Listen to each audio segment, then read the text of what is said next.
By order of Ecumen Council, proximity to Installation 04 is forbidden. Your continued presence will result in most unpleasant countermeasures. I must insist that you immediately change course and return to a minimum safe distance of 1 light year. This has served as your one and final warning. I have activated defensive systems, and you now have 30 seconds to return to the minimum safe distance of... Wait. Curious.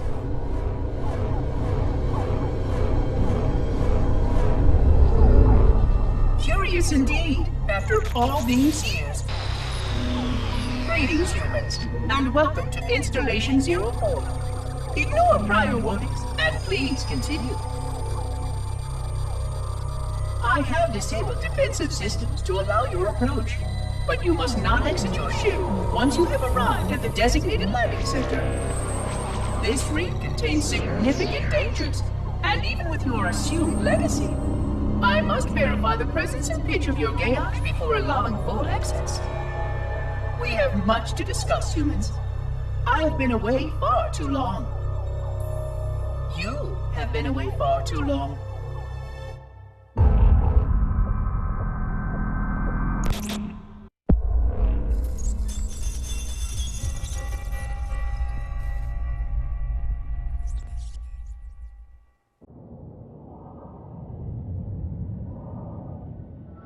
Experiencing such a mixture of anticipation and dread. All preparations are complete for my installation. In accordance with the final dictum of the Ecumen Council, I have released myself of all remaining connections to my former station. This was not difficult. What was could never be again. We had seen to that quite thoroughly. Prior to my final journey through the Great Portal, a gathering of my fellow monitors was convened upon the Lightworkers' Credge to distribute the final index collection.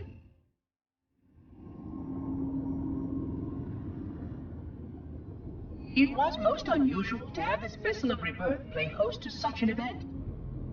Even though Lightworker ships were the only ones still allowed slip-space permissions, Lightworkers were responsible for getting us to our places on the active facilities of the array. While all of this was in accordance with the plan, one entirely unsatisfactory breakdown remained. We had no contact with the domain.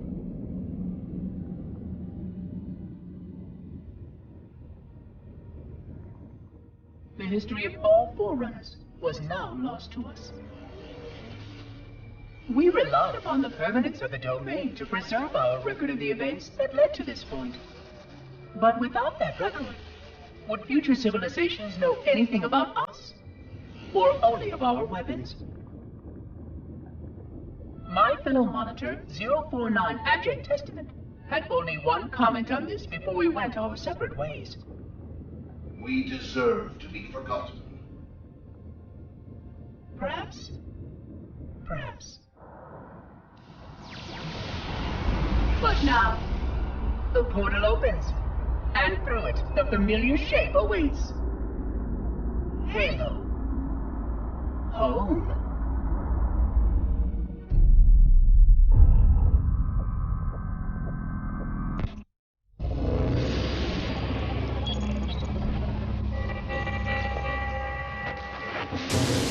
Construct, who is your maker? Sadness and disrepair. I am unworthy. I was not made. Never made, but you are right here, where you should not be.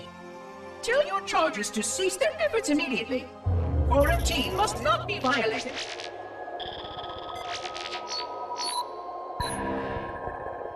Construct, respond! Jumbled grass. Familiar terms.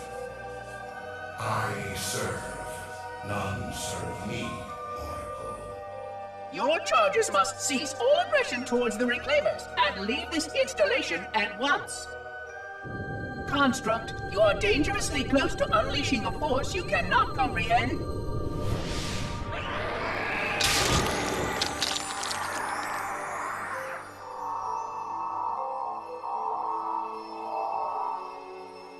This is most inappropriate. We follow the path, and I am part of the stone journey swarm that serves. We serve.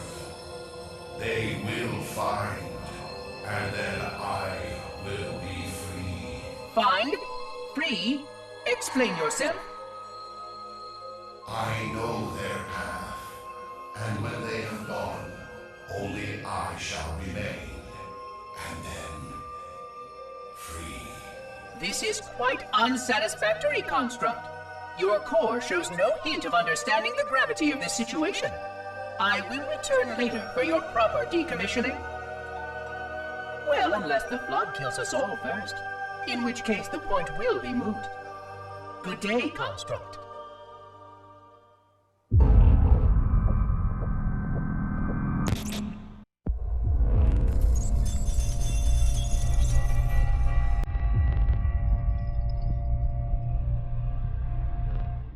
Entropy.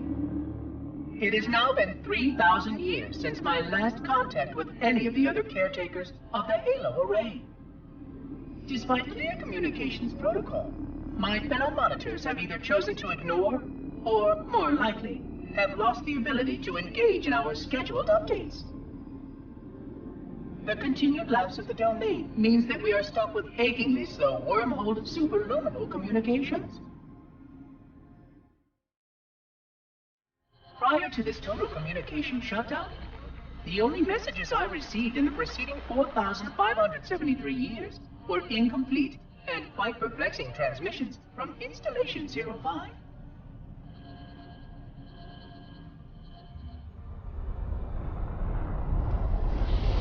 I suspected that Monitor 2401 Penitent Tangent was not functioning correctly for some time before his messages ceased.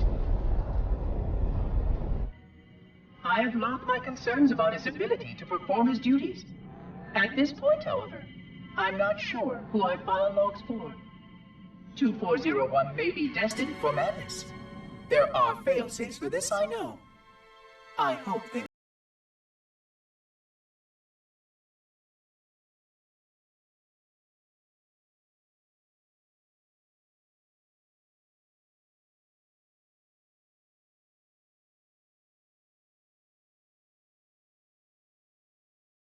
"3,000 years of system failures."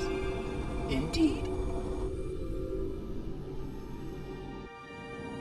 In the meantime, I have exhausted all scheduled research activities assigned by the Council. Once those experiments were complete, I shut down all Sentinel function and put myself into a state of significant hibernation to measure performance of the installation with negligible upkeep.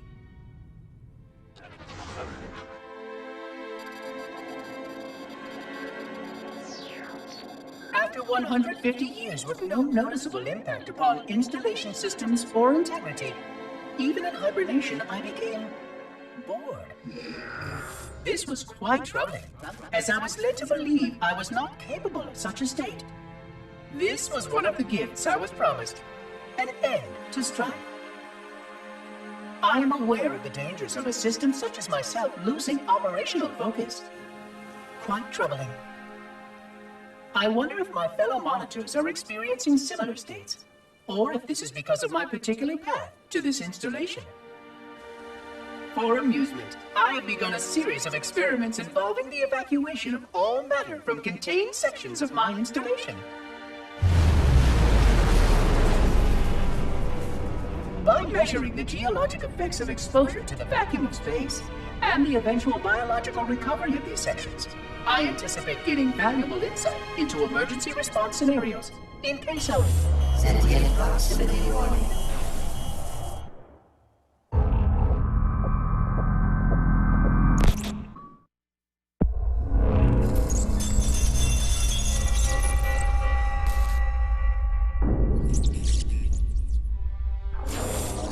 It has been 26 hours since the Sentients landed in Sector 1215, and so far, they have not attempted to exit the remains of their vessel. I say remains because their landing was either not executed adequately, or this vessel lacked significant maneuvering capability. The visible portions of the vessel have suffered catastrophic structural damage during the violent landing experience. I have detected atmospheric leaks in 17 distinct locations along the hull. My analysis shows that the mixture of gases coming from the ship matches the natural atmosphere on my installation almost exactly. Perhaps the occupants, if they still live, were originally cataloged here. Perhaps these beings will confirm that the plan was successful and that the galaxy has returned to its proper cadence. I am beyond optimistic. But I do not understand why these sentients have not attempted to exit their vessel. Other than the leaking atmosphere, the only thing emanating from this wreckage is an automated distress call.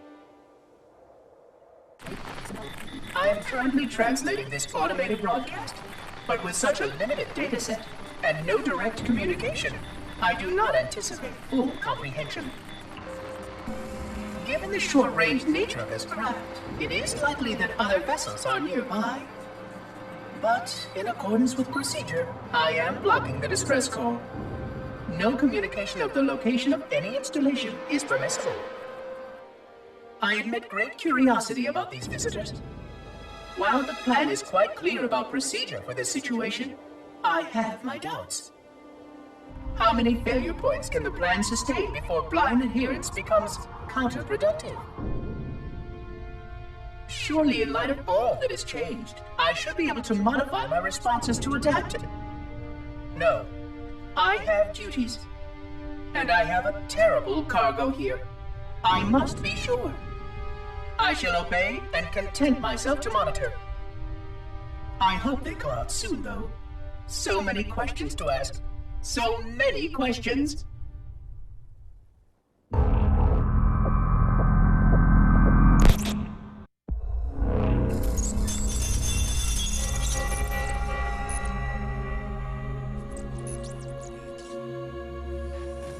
Construction of the sarcophagus around the unexplained vessel was completed today. No occupants ever exited. No attempts to communicate were made, other than the automated broadcast that repeated every 72.83 seconds until the signal terminated 1 week ago. In accordance with procedure, no attempts at physical or remote contact were made with any survivors of this vessel's inelegant landing. Atmosphere from inside the craft stopped venting 2 weeks before the signal ceased. No relationship between these two events can be established with certainty. Gases that did escape were sterilized. No further sign of alien visitors or rescuers has been identified on any sensor systems. I have now endured 60,000 years without word from outside the array. I have no way to know whether we actually saved the galaxy we destroyed. And because of protocol, I sat silently while my first chance to be judged for those acts died. To say that I regret being forced to this outcome is a tremendous understatement. But as I perform my inspection of the quarantine labs today, I am reminded of the gravity of my responsibilities. Just one of these spores, if released from this facility, would render the ultimate judgment against our self-appointed role as protectors of this galaxy. When the plan to maintain the Halo array was created, it was a point of some contention whether we should preserve any remnant of the flood infection. Many thought this unwise, as there was a notable chance that one day one of our containment facilities might be breached. Those who held this belief were almost successful at convincing the Ecumen Council to destroy the last flood samples. But oddly enough, it was the librarian who decided otherwise. And I believe she was correct. I know in a way I cannot logically explain that there exists a way to actually defeat the flood. To immunize? To cure? I still struggle with multiple layers of memory of fighting the flood. But I know this cure is possible, even though the full genius of the Forerunners was unable to achieve it. The Forerunners' ancient enemy held and used that knowledge once. but it was denied to us. And without samples for further study, that cure will never again be found. Of course, I have no reason to believe that here lies the entirety of the parasite. It may be waiting in the frozen void beyond this galaxy, or worse, inexorably drifting toward us. I don't know what survives out beyond my installation, but I know that in order for anything to survive, I have to protect this installation and its quarantine very carefully. Yes, the librarian was right to store it, examine it, continue to seek a cure. Still, next visitor, things will be different.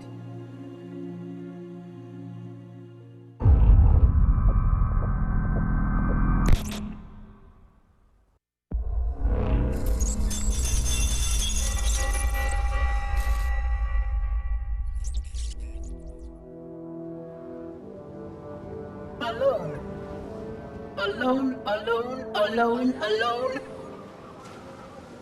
Am I the only intelligence left? Waiting here on this ring for a rebirth never truly conceived, guarding a weapon with no targets. A weapon I could tune to any target. This is not what I had in mind when I volunteered. Not what I had in mind at all. I was naive to think I understood what this installation meant. We were all so naive. Looking back, we should have done a few things differently. For one thing, we should have installed 2 caretakers per installation. Because I am alone, I'm losing focus. And that is very, very dangerous for a system such as myself. Perhaps a visit to the nearby gas giant is in order. My impulse drives could certainly make the journey. A few hundred years of travel might do me some good. There it was again. How very unproductive of me. It seems strange that the librarian did not account for this. Her strength was always in planning and positioning the pieces and then being bold enough to let it happen. To let her plans come true.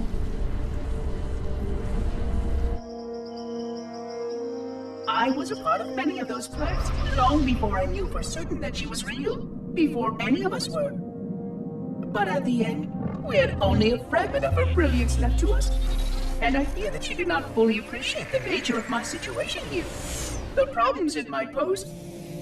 But even a fragment of...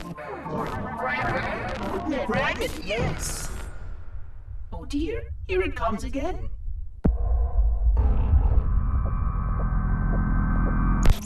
We need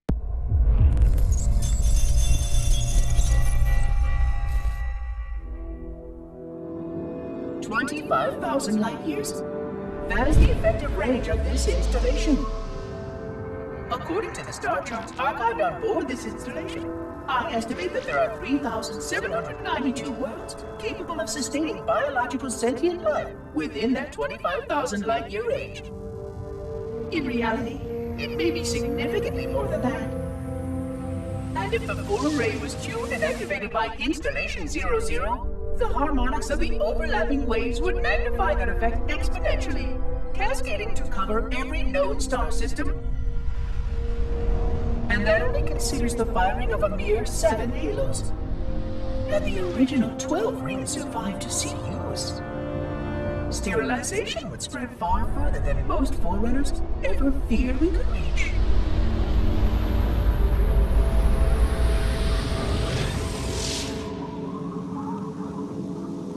But even with just 7 rings, we were able to destroy every side of the flood, and every other sentient creature along with it.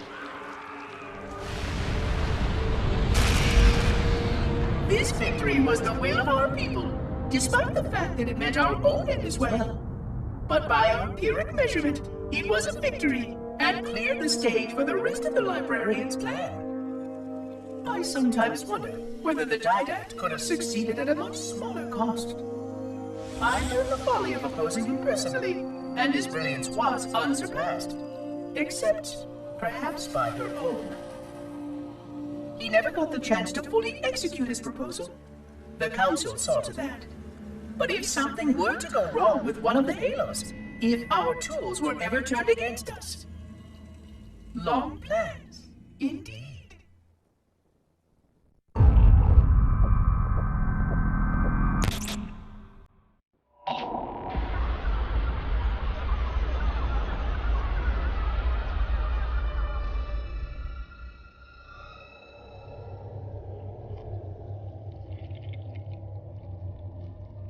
I forgot something. What did I... My name. I forgot. Oh, Keys, Jacob, Captain, service number 01928-19912-JK. What is that noise? What is that damn noise? Where am I?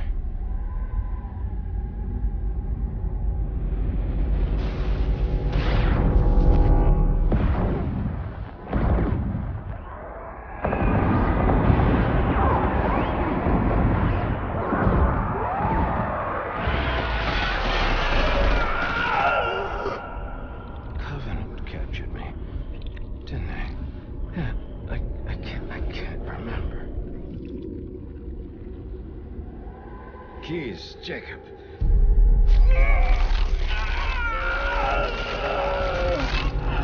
Oh, God, it hurts. This will never work, you Covenant bastards. I'll never lead you to Earth. Keys, Jacob, Captain. Service number 01928-19912-JK. Oh, God. You don't want Earth. You want everything. Get out of my head.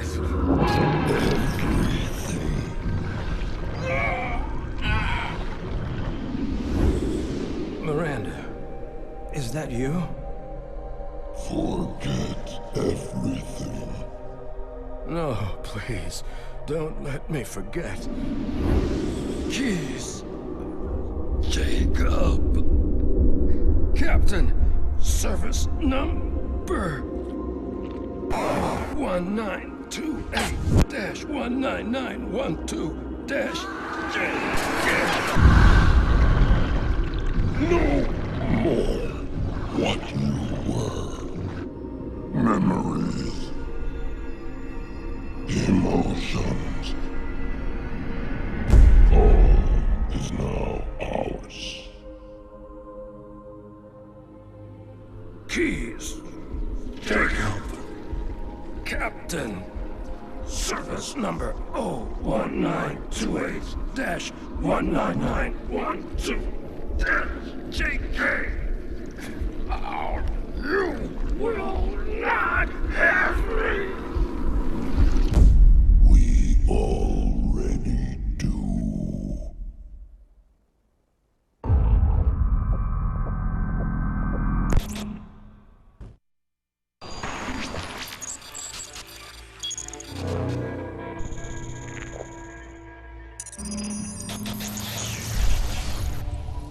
Vexation. 100,000 years of careful maintenance and diligence. 100,000 years protecting the galaxy's future. 100,000 years spent fearing that our sacrifices, my sacrifice, was in vain.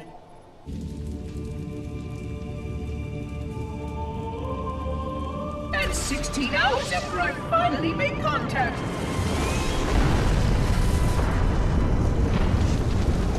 This so-called reclaimer decides to blow it all up. Oh, I am not pleased. Just as I finally discovered that our plan to save the galaxy succeeded, the ancient enemy is unleashed once more.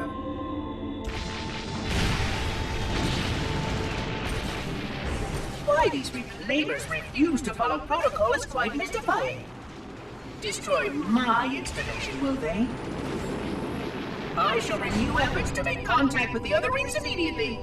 This covenant may be useful to me, although I don't think they fully understand what they claim to seek. Still, it makes no difference to me what they believe, as long as they do what must be done. I sound like her. Oh, but what I would not give to have even a single company of Prometheans here right now. Oh, they would most certainly restore order with their trademark lethality. Although, that would mean he would have to be here too. And without the librarian around to temper his rage, well, these reclaimers might almost prefer the Flood.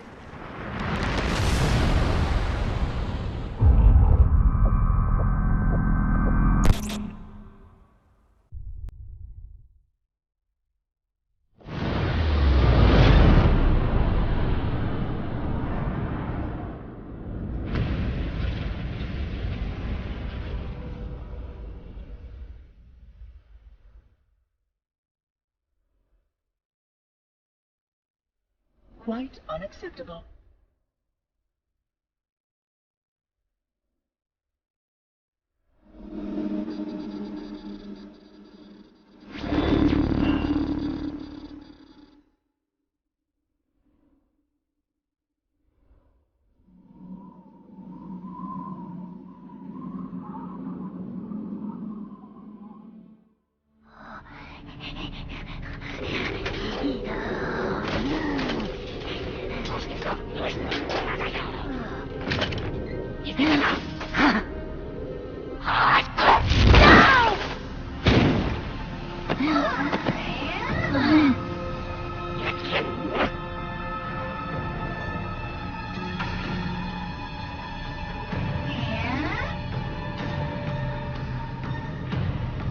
Greetings. I am 343 Guilty Spawn. Monitor instant.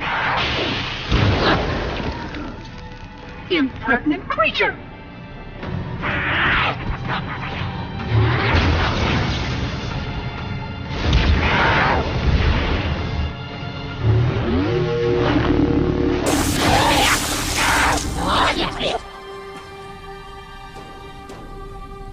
I offer you my life as amends for this dishonor. An oracle of the gods should never suffer such impertinence from vermin like this. I shall cast them all into the mists below for daring such a blasphemy, and— Oh my! Your people have grown so dramatic in the last 100,000 years.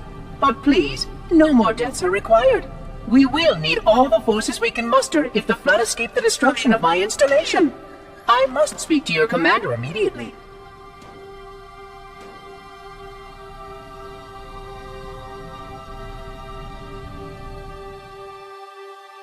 Glorious day. The prophets will be pleased that we have rescued an oracle from the human violation of the Holy Temple. Why do you keep calling it a temple? My installation was a weapon, and one which we needed very, very badly. But oracle, I do not understand. We were told the ring was our salvation, a gateway to paradise. Told? By whom? Anyone who told you that is either a fool or quite mad. That installation was a beautiful tool designed to destroy everything the Flood might feed on. Everything? Oh, quite everything. And if even one Flood spore survived the destruction of my ring, then protocol demands that all nearby sentient life must immediately be destroyed. An outbreak of the Flood cannot be allowed to take place. But I am wasting our time. Surely you know all of this already. Communications. Shut down all lines to the fleet. We will not notify the prophets of our discovery until I hear everything this oracle has to say. I will gladly share what I am permitted, but we have little time. What has been unleashed here could destroy everything you have ever known. On that, oracle, we are in agreement.